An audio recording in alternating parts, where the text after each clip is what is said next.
প্রজ্ঞাপন এটা কি অবস্থায় আছে বা এই প্রজ্ঞাপনটা হলে সেই ক্ষেত্রে আপনারা কি ব্যবস্থা নেবেন? আমার মনে হয় মোস্ট প্রবলেম হয়ে গেছে, নালে হয়ে যাবে। যেহেতু আমি মিটিং এ ছিলাম, আমি বলতে আমার মনে হয়ে গেছে। আমরা এখনো পাইনি আর কি। না, আমিও আপনাকে খবরটা এগিয়ে নিয়েছিলাম, আমিও লাস্ট খবরটা আমিও আপনার আমার মনে হয়ে গেছে। আচ্ছা, এখন আপনাদের কার্যক্রম কি থাকবে, মানে সেই আপনার প্রজ্ঞাপনটা ধরে আপনারা এখন কি করবেন? এখন প্রজ্ঞাপনে যেই ধরনের সেটা একটু বলেন। কি ধরনের ব্যবস্থা নেবেন? এখন তো আপনাদের কিন্তু ডিটেল বলেই দিছে সেদিন আসিফ নজরুল ভাই, ডিটেল তো বলে দিছে কি ধরনের আইন অধ্যাদেশ হয়েছে, এখন আপনার পার্টে আর কি। এখন আইনে যেটা আদেশ হয়েছে, execution টা আপনি- না না যেটা ওইটা হইছে আইন যেটা হয়েছে ওইটার আমরা এই ইমপ্লিমেন্ট করার দায়িত্ব হলো আমাদের।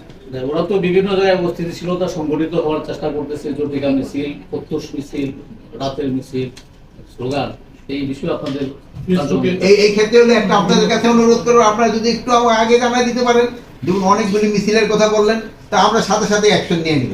আর আপনাদের জানানোর আগে যদি আমাদের ইন্টেলিজেন্সের মাধ্যমে যদি আমরা খবর পেতে পারি, আমরা অ্যাকশন নিব। স্যার, একটা জিনিস আমার কাছে পরিষ্কার না স্যার,